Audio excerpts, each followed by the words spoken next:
नमस्कार। आज का हमारा टॉपिक है लिंग, इट मीन्स जेंडर। लिंग आप पढ़ते आए हैं, समझते भी हैं कि कितने प्रकार के होते हैं। नॉर्मली तो हमने जो पढ़ा है वो स्त्रीलिंग और पुल्लिंग, दो तरह के लिंग होते हैं। एक और होता है नपुंसक लिंग, लेकिन इस वीडियो में हम बात करेंगे सिर्फ पुल्लिंग और स्त्रीलिंग की। कहने के लिए ये टॉपिक काफी कॉमन है। आप सोचेंगे कि इतना इजी टॉपिक हम क्यों कर रहे हैं, लेकिन बच्चों ये इतना इजी नहीं है। कभी कभी ऐसे शब्द हमारे सामने आ जाते हैं और हमसे पूछा जाता है कि बताओ ये स्त्रीलिंग है या पुल्लिंग। जैसे कि हमने कहा मछली, आप कह देंगे कि ये स्त्रीलिंग है, लेकिन कैसे? अगर ये स्त्रीलिंग है तो इसका पुल्लिंग क्या है? मैंने कहा कौआ, तो कौआ आप कहेंगे ये पुल्लिंग शब्द है, लेकिन फिर इसका स्त्रीलिंग शब्द क्या है? तो कभी कभी एग्जाम में ऐसे शब्द आ जाते हैं जो वाकई हमें सोचने पर मजबूर कर देते हैं। तो आज इस टॉपिक को हम बेसिक से समझेंगे। थोड़ा सा टाइम लगेगा, लेकिन हाँ, आपके जितने भी डाउट है वो आज क्लियर हो जाएंगे। तो आइए शुरू करते हैं। व्याकरण के अनुसार संज्ञा एक विकारी शब्द है। विकार का मतलब होता है परिवर्तन। तो संज्ञा एक ऐसा शब्द है जिसमें परिवर्तन होता है, जिसमें लिंग, वचन, कारक आदि के अनुसार विकार अथवा परिवर्तन आ जाते हैं। तो कैसे आते हैं परिवर्तन? लिंग के आधार पर, वचन के आधार पर और कारक के आधार पर संज्ञा में परिवर्तन हो जाते हैं। जैसे अध्यापक पढ़ा रहे हैं। अब अध्यापक यहाँ पर संज्ञा शब्द है, ठीक है। अध्यापक पढ़ा रहे हैं। यहीं पर यदि हम कहें कि अध्यापिका पढ़ा रही है, तो यहाँ पर लिंग के अनुसार इसको हमने चेंज कर दिया। अब जैसे कि लिंग चेंज हुआ तो हमारी क्रिया भी चेंज हो गई। ठीक, आगे देखते हैं। उपरोक्त वाक्यों में आए रंगीन शब्द अध्यापक तथा अध्यापिका संज्ञा शब्द है, परंतु उनके रूप, लिंग परिवर्तन के कारण बदल गए हैं। तो बच्चों, लिंग अर्थात चिन्ह या पहचान। सभी संज्ञा शब्द पुरुषवाचक अथवा स्त्रीवाचक होते हैं, जैसा कि हमने ऊपर दो उदाहरण देखे, अध्यापक और अध्यापिका वाले। ठीक, इसकी डेफिनेशन शब्द के जिस रूप से उसके पुरुष या स्त्री जाति के होने का बोध होता है उसे लिंग कहते हैं। सिंपल सी छोटी सी इसकी परिभाषा है। लिंग के प्रकार। तो बच्चों, लिंग दो प्रकार के होते हैं, पुल्लिंग और स्त्रीलिंग। एक लिंग और होता है नपुंसक लिंग। आज हम सिर्फ दो प्रकार की बात करेंगे, पुल्लिंग और स्त्रीलिंग। तो सबसे पहले पुल्लिंग। जो संज्ञा शब्द पुरुष जाति का बोध कराते हैं उन्हें पुल्लिंग कहते हैं, जैसे भाई, पिता, पंडित, हाथी आदि। स्त्रीलिंग। जो संज्ञा शब्द स्त्री जाति का बोध कराते हैं उन्हें स्त्रीलिंग कहते हैं, जैसे बहन, माता, पंडिताइन, हथनी आदि। कॉमन सी बात है, कोई भी बच्चा इसे बता देगा। आगे देखते हैं। हिंदी में भी लिंग का वर्गीकरण संस्कृत के आधार पर ही किया जाता है, तथापि हिंदी में नपुंसक लिंग नहीं होता। परंतु हिंदी भाषा में अनेक अप्राणीवाचक शब्द हैं जिनका लिंग निर्धारण करना एक कठिन कार्य है। अतः इन अप्राणीवाचक संज्ञाओं का लिंग निर्धारण उनके प्रयोग, व्यवहार तथा परंपरा के आधार पर पुल्लिंग या स्त्रीलिंग के रूप में किया जाता है। तो ऊपर हमने क्या देखा कि हिंदी में नपुंसक लिंग नहीं होता है, ठीक, लेकिन अप्राणीवाचक ऐसे शब्द होते हैं हिंदी में जो प्राणी नहीं होते, यानी कि प्राणियों का बोध नहीं कराते हैं। ऐसे शब्दों का पता लगाना बहुत मुश्किल है कि ये स्त्रीलिंग है या पुल्लिंग। जैसे कि मैं यह उदाहरण देती हूँ कि नदी, पर्वत, ठीक, या फिर दही, या फिर मच्छर। तो नदी बहती है, स्त्रीलिंग है। पर्वत खड़ा है, पुल्लिंग है। दही कैसे पता लगाएंगे आप हमें कमेंट्स में लिखकर बताना कि दही स्त्रीलिंग है या पुल्लिंग। मच्छर यदि पुल्लिंग शब्द है तो इसका स्त्रीलिंग शब्द क्या होगा? है ना कंफ्यूजिंग? तो बच्चों, ऐसे ही शब्द बेशुमार शब्द है हिंदी भाषा में जो अप्राणीवाचक है और इनका लिंग निर्धारण करना एक कठिन कार्य है।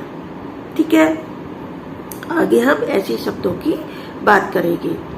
तो कुछ ऐसे प्राणीवाचक या अप्राणीवाचक शब्द भी होते हैं जिनका प्रयोग सदैव पुल्लिंग या स्त्रीलिंग के रूप में किया जाता है। इन्हें नित्य पुल्लिंग अथवा नित्य स्त्रीलिंग कहते हैं। कहने का मतलब है कि प्राणीवाचक मतलब जो जिनमें प्राण होते हैं और अप्राणीवाचक जिनमें प्राण नहीं होते हैं। ऐसे शब्द है जो हमेशा, सदैव मतलब हमेशा, या तो पुल्लिंग होती है या फिर स्त्रीलिंग होती है। उनमें मतलब बदलाव नहीं होता है। जैसे माता का पिता, भाई का बहन, इनमें बदलाव हो रहा है। लेकिन कुछ ऐसे शब्द होते हैं जो हमेशा पुल्लिंग ही रहते हैं या फिर स्त्रीलिंग ही रहते हैं। आगे देखते हैं। ये देखिए, प्रमुख नित्य पुल्लिंग जैसे खरगोश, कौआ, मच्छर, तोता, बाज आदि। प्रमुख नित्य स्त्रीलिंग जैसे मछली, तितली, लोमड़ी आदि। ये कॉमन शब्द है। पता है आपको कि खरगोश पुल्लिंग होता है, कौवा पुल्लिंग होता है, मच्छर, तोता, बाज ये सब पुल्लिंग शब्द है। ठीक है। स्त्रीलिंग में जैसे मछली तैरती है, तालाब में रहती है, तितली उड़ती है, लोमड़ी बहुत चालाक होती है। ये सब स्त्रीलिंग शब्द है। ठीक, लेकिन नित्य पुल्लिंग शब्दों को स्त्रीलिंग में बदलने के लिए पुल्लिंग शब्द के आगे मादा लगाया जाता है। जैसे कि ये सभी पुल्लिंग शब्द है। अब इनको स्त्रीलिंग कैसे बनाएंगे? जैसे खरगोश पुल्लिंग है तो हम फीमेल बनाने के लिए, स्त्रीलिंग बनाने के लिए इसके आगे मादा लगाएंगे। तो ये स्त्रीलिंग शब्द है, मादा खरगोश, और ये पुल्लिंग शब्द है। क्लियर? उसी तरह से मच्छर एक पुल्लिंग शब्द है। जब हम इसे स्त्रीलिंग बनाएंगे तो क्या लिखेंगे? मादा मच्छर।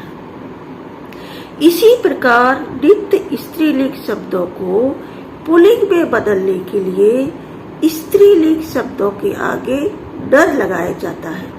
जैसे मछली स्त्रीलिंग है, देखा आपने यहाँ। ठीक है, तो स्त्रीलिंग को जब हम पुल्लिंग बनाएंगे तो क्या लगाएंगे आगे? डर मछली। तितली स्त्रीलिंग है तो हम यहाँ पर डर लगाएंगे, डर तितली। तो ये फीमेल और ये मेल। इस तरह से हम मेल या फीमेल यानी कि पुल्लिंग या स्त्रीलिंग शब्दों का हिंदी में प्रयोग करते हैं। आगे देखिए, इसके कुछ नियम है, उनको देख लेते हैं। हिंदी भाषा में कुछ ऐसे शब्द भी होते हैं जो प्राणियों के समूह का बोध कराते हैं। इनके व्यवहार के आधार पर इन्हें पुल्लिंग अथवा स्त्रीलिंग वर्गों में रखा जाता है। जैसे पुल्लिंग कुटुंब, झुंड, दल, समूह, समाज, परिवार। अब आप ये कहेंगे कि ये तो समूहवाचक संज्ञा आ गई, ठीक है। लेकिन बच्चों ये जो समूहवाचक संज्ञा है ये क्या है, पुल्लिंग शब्द है। जैसे ये हमारा कुटुंब है, मैं इस कुटुंब का रहने वाला हूँ। झुंड, मैं उस झुंड में था। दल, समूह, समाज, वो उस समाज को बिलोंग करता हूँ, ठीक है।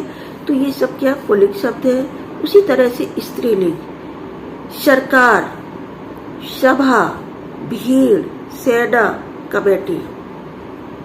मैंने एक कमेटी बनाई है या मैं उस कमेटी का सदस्य हूँ, ठीक है। सरकार, किसकी सरकार बनी है, तो ये सभी क्या है, स्त्रीलिंग शब्द है। हम कभी ये नहीं कहते किसका सरकार बना है, क्या कहते हैं, किसकी सरकार बनी है, किसका शासन है। कुछ पद सूचक शब्द उभयलिंगी होते हैं, अर्थात इनका प्रयोग पुल्लिंग तथा स्त्रीलिंग दोनों में समान रूप से होता है। जैसे आगे देखिए, राष्ट्रपति, मैनेजर, राज्यपाल, राजदूत, गवर्नर, प्रधानमंत्री, मुख्यमंत्री आदि। किसी एक वस्तु के समानार्थी शब्द भिन्न भिन्न लिंगों के हो सकते हैं। जैसे पुल्लिंग, स्त्रीलिंग, जैसे शरीर और काया दोनों ही क्या है, पर्यायवाची शब्द है भाई। लेकिन शरीर हमारा पुल्लिंग है और काया स्त्रीलिंग है। नेत्र और आंख दोनों ही पर्यायवाची शब्द है। नेत्र हमारा पुल्लिंग शब्द है और आंख स्त्रीलिंग है। कहते हैं आंख फड़क रही है। नेत्र बहुत सुंदर है, ठीक है। इनका फर्क हमें तब पता चलता है जब हम इनका वाक्यों में प्रयोग करते हैं या फिर हम अपनी भाषा में इनका यूज करते हैं। उसी तरह से ग्रंथ पुल्लिंग शब्द है और पुस्तक स्त्रीलिंग। हमने ये पुस्तक खरीदी, ये मेरी पुस्तक है।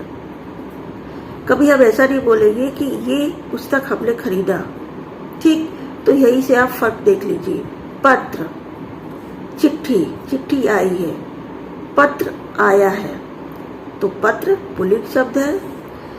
चित्र, तस्वीर, मैंने तस्वीर बनाई है या ये मेरी तस्वीर है, मैंने ये चित्र बनाया। तो देख सकते हैं आप पुल्लिंग और स्त्रीलिंग, ये जो अप्राणीवाचक जो शब्द है इनको हम अपनी दैनिक भाषा में जब प्रयोग करते हैं तो हमें पता नहीं होता है कि ये शब्द स्त्रीलिंग है या पुल्लिंग। लेकिन आज आपके कुछ डाउट क्लियर हुए होंगे कि क्या वाकई सभी संज्ञा शब्द स्त्रीलिंग और पुल्लिंग होते हैं। क्या कुछ शब्द ऐसे होते हैं जो हमेशा स्त्रीलिंग होते हैं, क्या कुछ शब्द ऐसे होते हैं जो हमेशा पुल्लिंग होते हैं। बहुत सारे आपके सवालों के जवाब इस वीडियो में आपको जरूर मिले होंगे। तो आज का वीडियो आपको कैसा लगा आप हमें कमेंट्स के द्वारा जरूर बताएं। चैनल को सब्सक्राइब करें, वीडियो को लाइक करें, शेयर करें और चैनल को सब्सक्राइब करके बेल आइकन को प्रेस अवश्य करें। नेक्स्ट किस टॉपिक पर आपको वीडियो चाहिए आप हमें ये भी बताएं। Thanks for watching.